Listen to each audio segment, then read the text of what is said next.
It's like I keep a notebook, and I mean, it just seems like it would be a way better thing. I got to a point where I had 3 notebooks, and constantly referring back and forth. I said, this is ridiculous. So Joe got his first. Like, oh, perfect. I'll wait 6 months, see how he likes it, and then it's pretty much all what's made all the time. Yeah, that's cool. We've got probably like 3 years of history in this. Yeah, see, like I've got the the books and the notebooks on my shelf, so if I have to go back and I need to look at something. I will say they just came out with a new edition, and it's a little bit larger, but it has a little bit of a backlight and can do some color now too. So it's all right, yeah.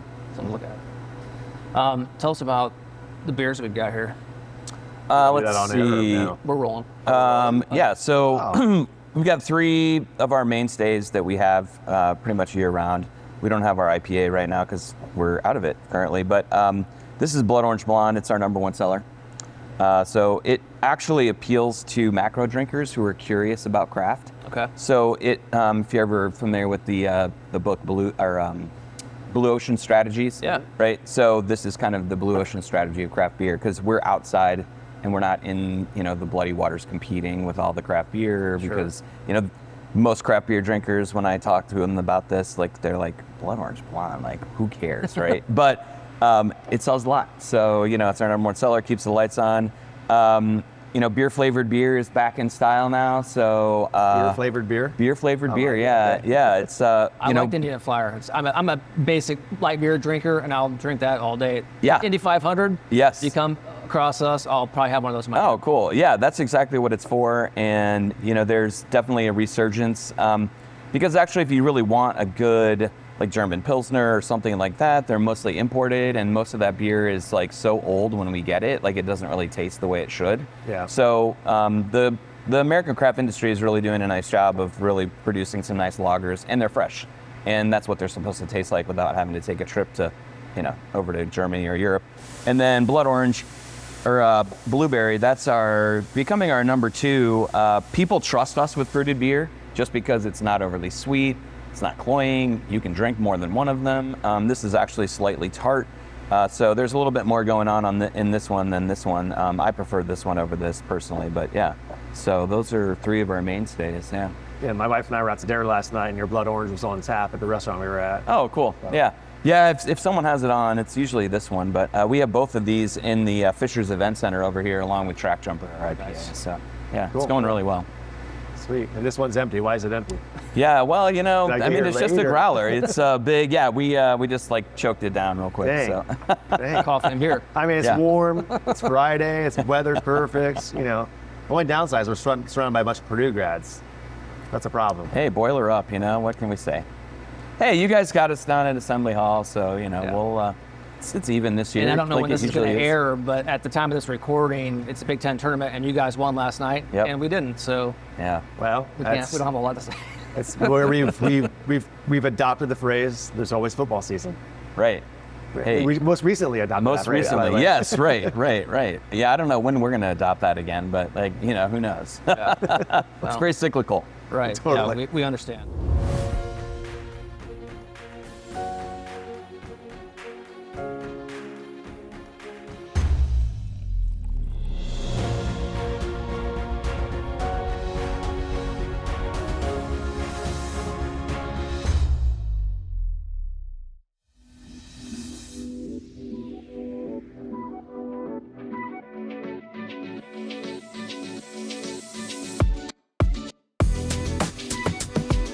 Hey guys, welcome back to another episode of the Industrious Podcast. Thank you all for joining us from wherever you get your podcast, or if you're joining us on the Assessa YouTube channel, thank you for doing so. As you can see, we're on location today, not in studio, surrounded by some good craft beers here. And our special guest today is Mr. Brian Graham, who is president and one of the owners of 4-Day Ray.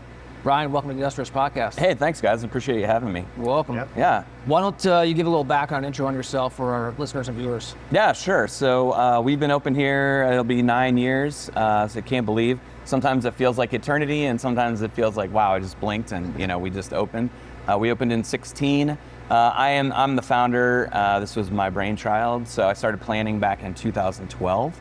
Okay. One February Sunday, my wife was just tired of the startup sales jobs that I was involved in and said, why don't you start a brewery? And I said, wow, okay, cool. And that was after we had went through a bankruptcy for a failed barbecue restaurant that I had, Dick's Bodacious Barbecue. I don't know if you guys remember those guys, but yeah, I lost my butt, my house, the whole 9 yards. And so, but yeah, so she's like, hey, you know, why don't you start a brewery? And I said, well, there's better margins than that. And, you know, this was during the time when craft beer was like just booming, right? You couldn't like brew it fast enough, right? So, yeah, so I started planning, and then our investment group and group of owners, we all came together in 2014.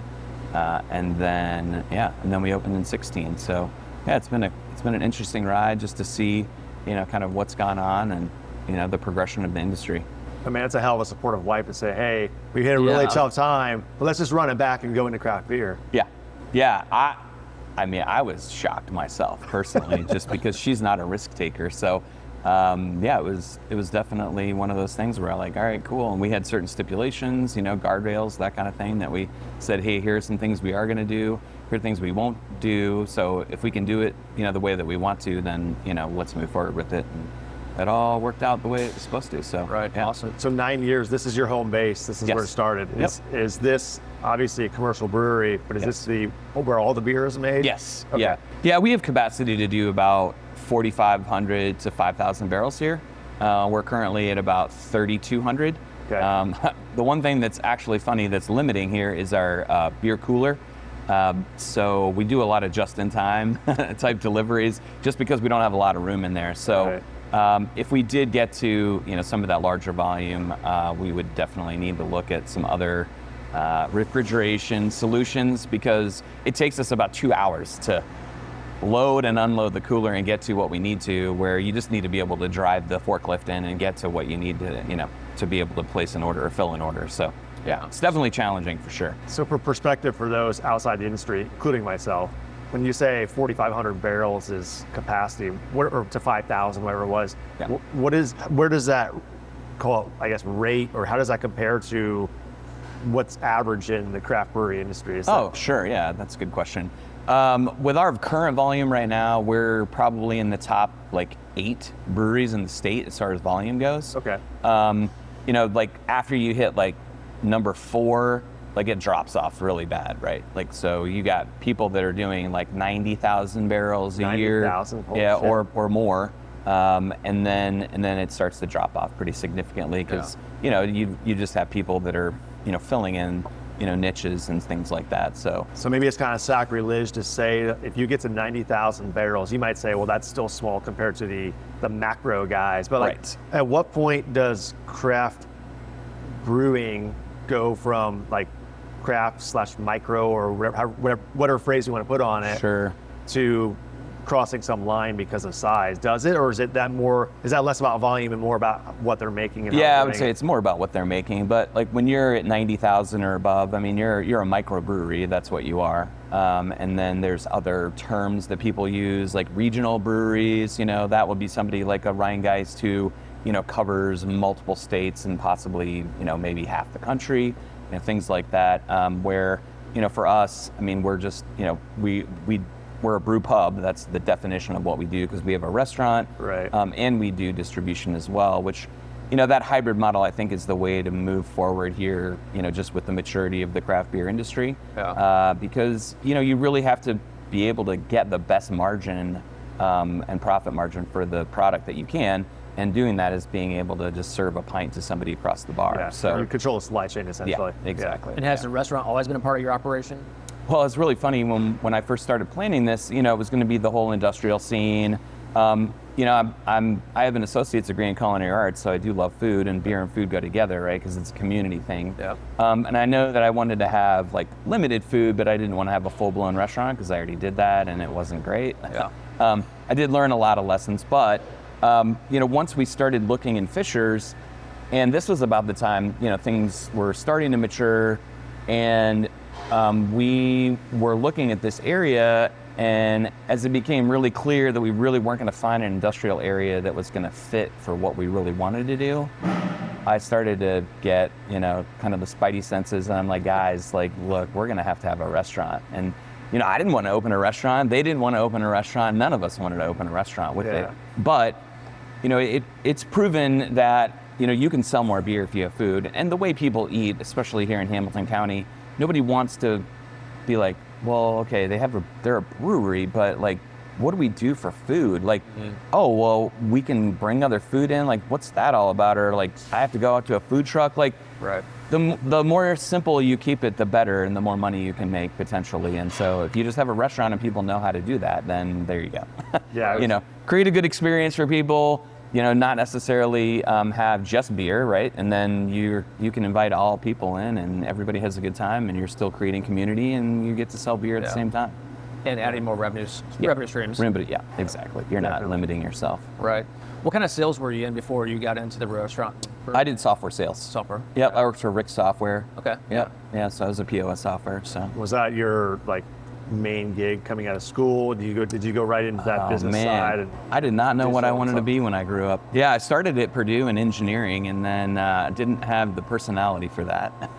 So. You meant that in the nicest way possible. Exactly, right. Hindsight's 2020. I should have just gone into technical sales to, bridge the gap between, the engineer guys and then, people purchasing stuff. But, that's neither here nor there. I graduated with a communications degree. Still didn't really know what I wanted to do. Did some restaurant management training through Don Pablo's. Was construction estimating, kind of like Renaissance guy, a little bit of everything. And then, I did that before I had the Dick's Bodacious barbecues. And then I got into software sales after that. A lot of startups, that's a tough, gig because you're selling something that maybe people don't really know what it is. And so, that was tough. And that's where my wife was just like, man, this is a grind, Not that this isn't either, but, it's just in a different way, so. Yeah, it's a grind you enjoy. Yeah, exactly. Most days. Right, yeah. So when did the associate's degree in culinary arts come in? Was that around your that was like in the 90s, so I was thinking, I'll be a personal chef and, that kind of thing. So, that didn't last very long. Yeah. You're like, I love food, but I want to keep it a hobby. Yeah, right. And then exactly. Here you are. And then here we are, yeah, exactly. Perfect. So so the name 4-Day Array, can you give some background as where that came from? And so you got the 4-Day Array patch, then you have just the Ray patch. As much as I like to think it's been named after Ray Venkman from the Ghostbusters, I'm assuming it's not. That's a great reference. I'll use that one. But it is actually a railroad term. So we're over here by the Nickel Plate Trail. Right. So, we're not a railroad-themed brewery, but we just a nod to the railroad. So it's a slang term for an employee that habitually calls off work one day a week. Gotcha. So, everybody wants to play hooky or, you're just going to take a day and just relax and, hopefully spend some time with friends and family and over a good beer. So I can start calling him 4-Day Ray then. Now there you go. Perfect. Yeah. That works. I don't have to work 4 days now. Sweet. Well, it's up from 3, so. Okay. That's good idea there. Yeah, there you go. That's good. What advice, Brian, would you give someone who's thinking about getting into this industry, whether it's a brewery, a restaurant, or something of that capacity? Definitely have a team of people that have experience and know what they're doing. Yeah. Trying to come in and just, put some money to it. Everybody eats out, right? But it doesn't necessarily make everyone qualified to operate a restaurant. Margins are tight. So if you're not running your business appropriately, you're really gonna you could put yourself in a pretty nasty spot pretty quick. And especially with the way the economy ebbs and flows and things like that, you just need to be able to understand how to pivot when you need to. It's just all about the day to day because basically the restaurant industry is, doing the same thing the same way every time.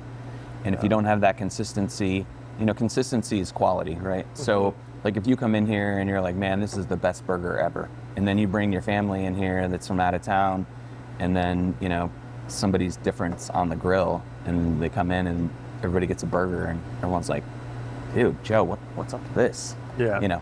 That's a recipe for disaster. Yeah. So you really have to be able to, have a lot of accountability in all areas of the business, and you have to have a good team. Trying to do this business by yourself, that's how I failed the first time. There's just way too much to do, and there's just a lot of moving parts and pieces, especially when you get into something this large. There's just a lot, and trying to shoulder that yourself is just, it's nearly impossible. Yeah. People say, obviously, you learn more from your failures than your successes. What would you say were the biggest takeaways from your past experiences? Yeah, definitely. I was undercapitalized in the other one. And I would say, I'm a salesperson. I have pretty good accounting acumen, but, there was still some fiscal, I would say, guardrails that I didn't have up for myself. And just, I needed a checks and balances partner, for somebody to be like, hey, like these two numbers are not adding up, right? Right. So now, we have a team of people and everybody, contributes in their way. And, that's what you need, right?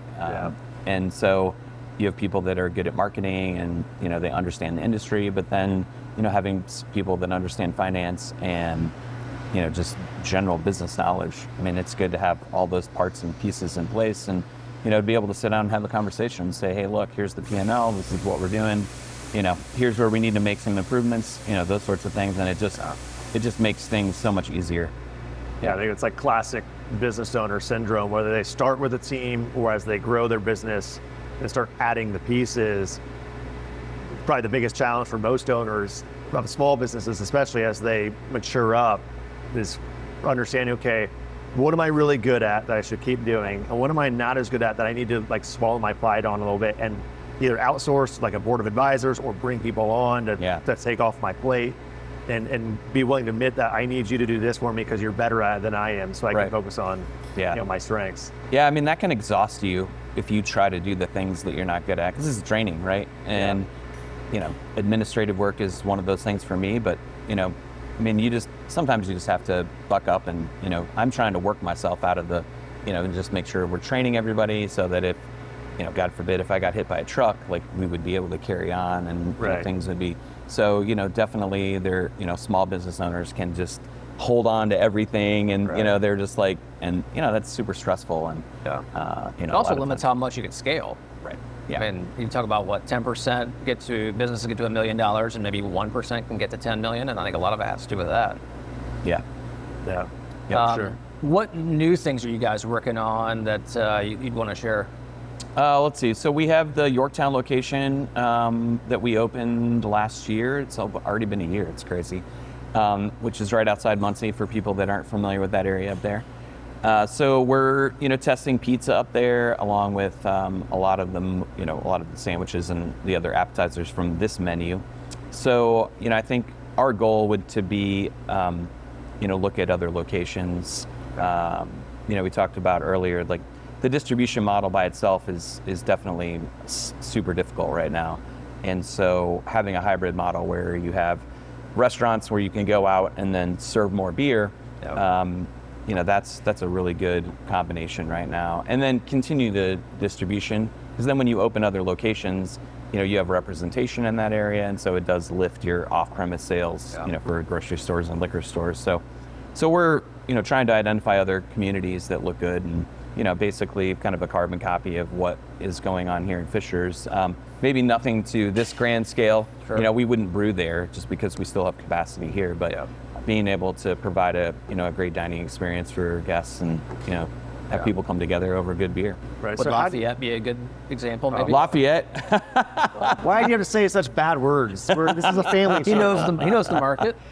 The college towns are an interesting animal because you have a significant amount of the population that leaves, during the year. True. So, I think they're kind of tricky. I think, for us with just having the two locations, I mean, we would want a little bit more of a softball where, just like something like Carmel or Westfield or, Greenwood's great. It's like Fishers with trucks. It's awesome. So, I think that makes more sense for us, in the near term versus like trying to, do something college town wise. So, Sure. Yeah. So how do you kind of mentioned talking about getting, shelf space. In our world, we're predominantly wholesale and we deal with a lot with direct with manufacturing, but there are a lot of brands we compete with. But getting into the resale world, which is just a whole different landscape.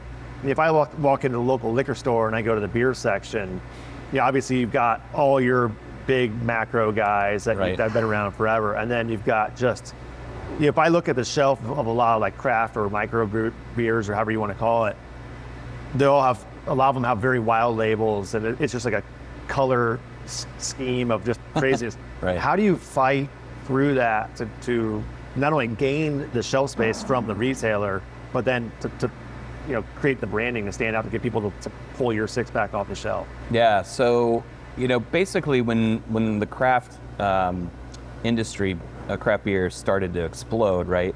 You had retailers and they had to deal with all these SKUs, and the distributors, same thing, right? And so imagine, when you 5 or 6 years ago when you went to one of these stores to see everything that was on the shelf, I mean, there was a lot, right?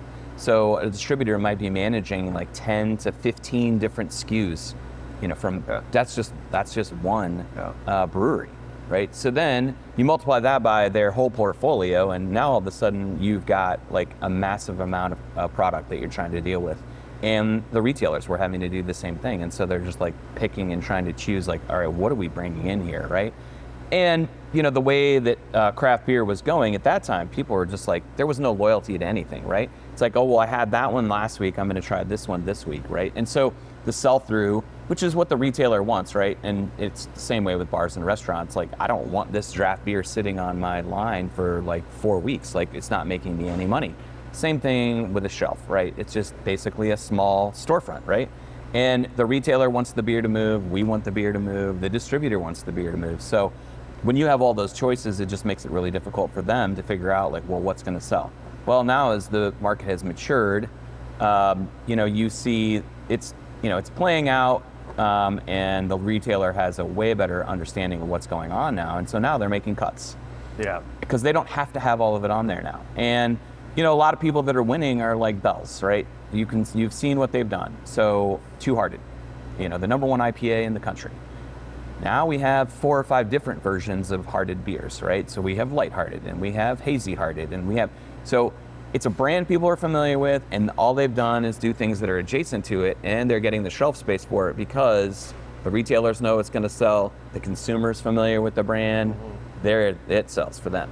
One thing that you mentioned is really funny is, so I can't remember the actual term for it, but so when you put your products together on a shelf, what you do is you want to create a billboard, right? So these are obviously different in color, but the can layout is basically the same, right? So if I put 4 of my beers together here and I had a stack of 2 shelves, when you look, this is actually has a bigger shelf presence than somebody who has one of those like, Three Floyds is a great example, right? Yeah. Their labels are just all over the place, right? So if I put 4 of my cans together, mine looks bigger on the shelf than theirs does because theirs is really busy and there's a lot going on. There's a little bit more synonymous, despite the color change. Correct. The overall design. But I have a billboard on there because it's all together and it looks all like the same brand, but yet I have different products in that brand. Yeah. Now there's different philosophies on that.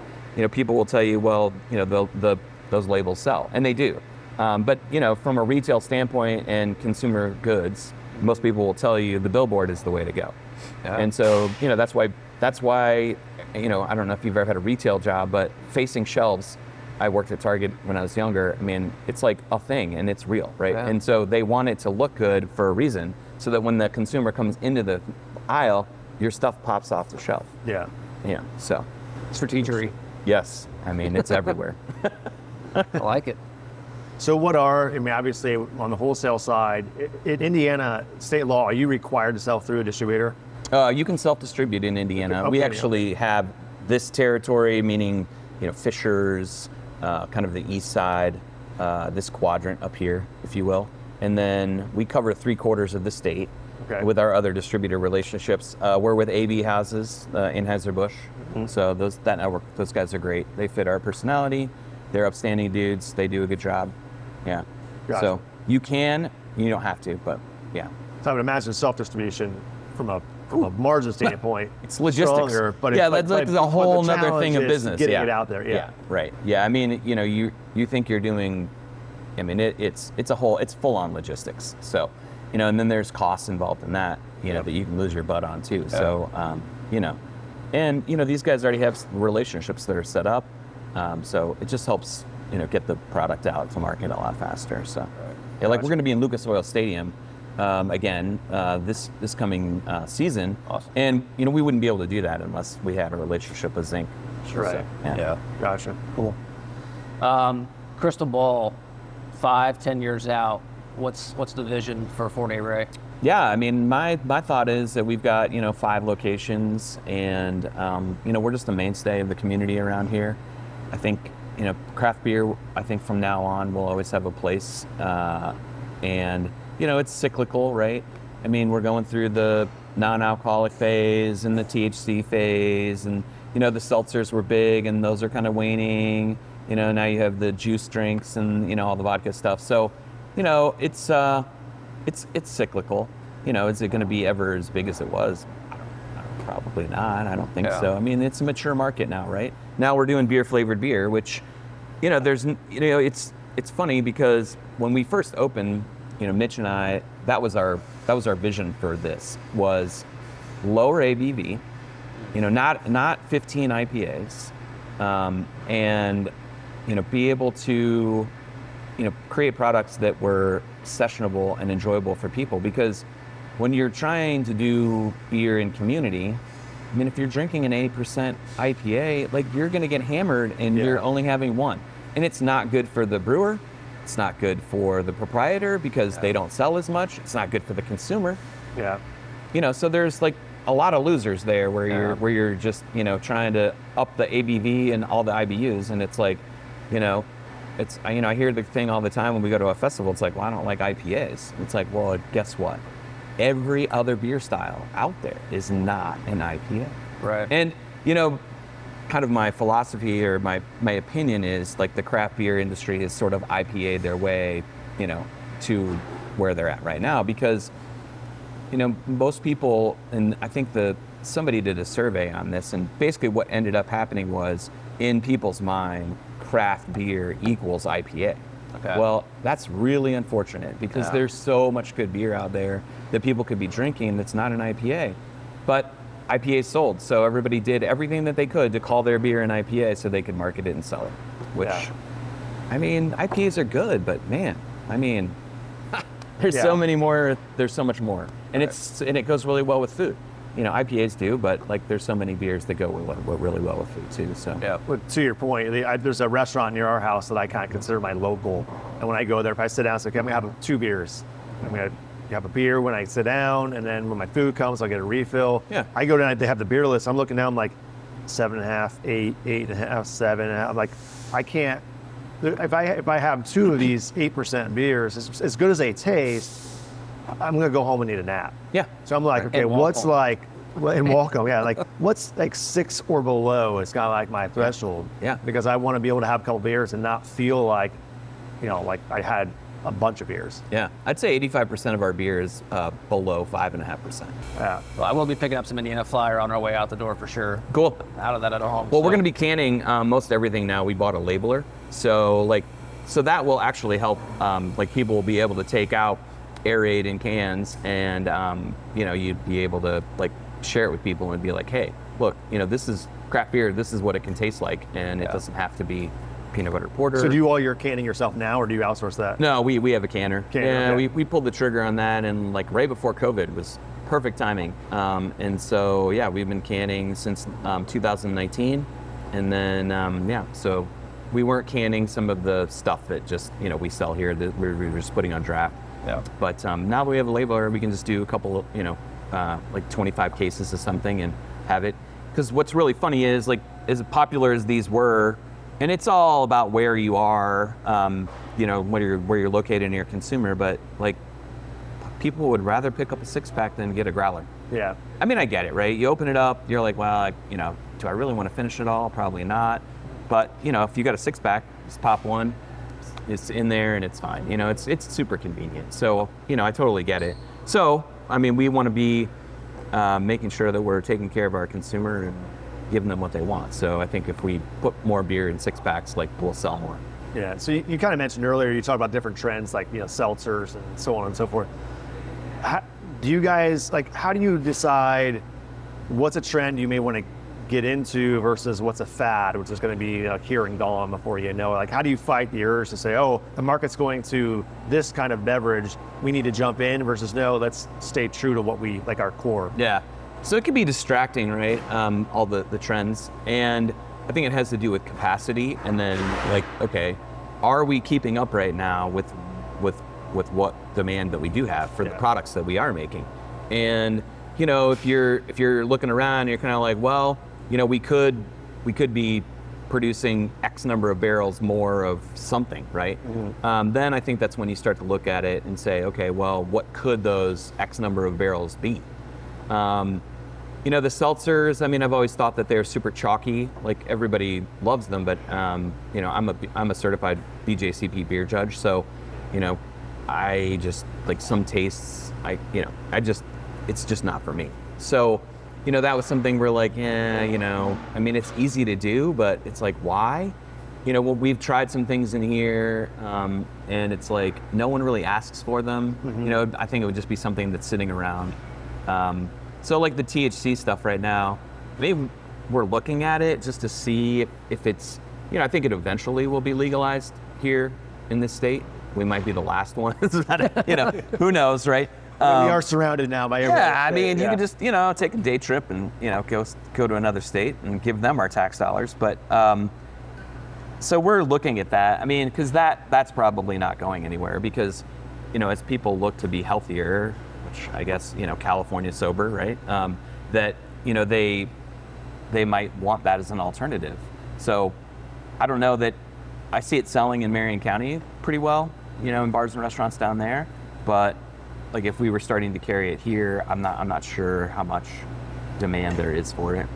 Do you see, like, if Indiana legalized recreational cannabis, whether it be people actually smoking things or consuming edibles, which I know, like, anyone here that really wants to could just go across the border and get it. Yeah. So then maybe the threat's already somewhat there. But do you see that as a threat to your industry in terms of people going out and getting beers, or is it are they just two separate things? No, I think it's separate. You don't see a lot of people, like, let's say you're making a beverage, right?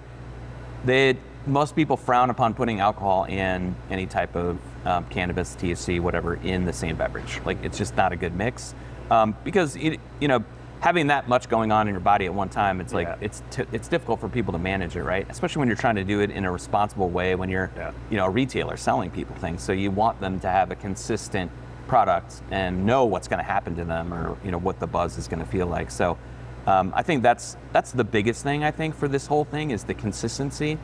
And when you go out and you're like, whatever, like, you don't know, just because it says 10 milligrams, it might put you on your butt, and then the next time you have one and you're like, I don't even, like, did I even take anything? Like, right. So a lot of that, I think, really has to be worked out, to make it safe for consumers and make sure that we're providing a good product. But I don't see it. I see it as all being, like, social, right? Mm-hmm. So if there are people that aren't coming out of their house right now, or, like, going out on a regular basis because they want to stay at home and they want to eat gummies and do whatever they're doing, well, if it's legal, then I would say they're probably going to come out with their friends now. They're probably going to spend money on appetizers and food. That's why you have food, for the right? Yeah, and so I can pick up dollars other places, but as long as people are coming out in the community and being social, like, that's what I care about. Yeah. So you mentioned the California sober and the trend of NA beers. Do you guys make any non-alcoholic beers? We don't. And you see that being a market, you say it's there enough that you'd want to, or? I have my opinion on it. It's they're really gross. People are trying to be healthy, but you're drinking sugar water, right? So like, going out and drinking a mocktail, like, you're paying $10, $12 for basically a glass of juice. I never really understood that, by the way. And that's not healthy for you. Like, all the diabetes in this country and all that kind of stuff. So, I get it. People want to feel like they're, being, included in the group and what they're doing. And, that's super important. But, like, from a flavored standpoint and taste, like, NA beer, most of it out there doesn't even taste like beer. It's not even close. Yeah. It's just, it's super warty, which is the liquid, basically, that you start with before you put the yeast in there. And it's a head scratcher to me. And it just, it also kind of reaffirms, like, consumers just, they're marketed to, and there's places that do it well, but they're massive, right? And they have the equipment to do it properly. Heineken 0.0, that beer is really good, and it's a non-alcoholic beer, but it tastes like Heineken. Like, if you're going to replace something with which it, in and of itself is not very good, actually. Right, but you should at least replace it with something that's halfway decent, or at least gets you close. Bud Zero, that's good too. Caliber back in the day, I don't even know if they make it anymore. That was a really good like non-alcoholic stout that I thought was amazing. But I mean, there's people that do it well, but for the most part, people that are doing it, like, and there's just all kinds of contamination, you know, potential out there for having it because, you know, you're dealing with a sugar-based liquid that could re-ferment, you know? Yeah. So, you know, they seem to have it figured out, obviously, because they're, you know, just everywhere, but I don't know. It just doesn't even taste like beer to me. I'd rather drink water, you know, than do that. Like, Yeah, if I don't want to drink, I'm like, can I just get club soda with some limes in yeah, it? or an iced tea, like, you know, Yeah. not hard tea, Right. just an iced tea. Yeah. That's funny. All right. Well, Brian, we appreciate your time today. Yeah, sure. Thank you for sharing your past as well as your future, and Sure. we wish you guys nothing but success. Thanks. Certainly have enjoyed my time here, and we'll continue doing that as well. Yeah, I appreciate the support, fellas. Yeah, you're welcome. Yeah. And thank all you guys for joining us on this episode of the Industrious Podcast. We appreciate you guys tuning in from wherever you get your podcasts. And for those of you joining us on the Assessa YouTube channel, thank you for tuning in. While you're there, if you haven't hit that subscribe button, please do so. Also hit that little notification bell icon so you can be alerted when new episodes like this one drop. We would greatly appreciate it. Until next time, guys, don't forget, be industrious.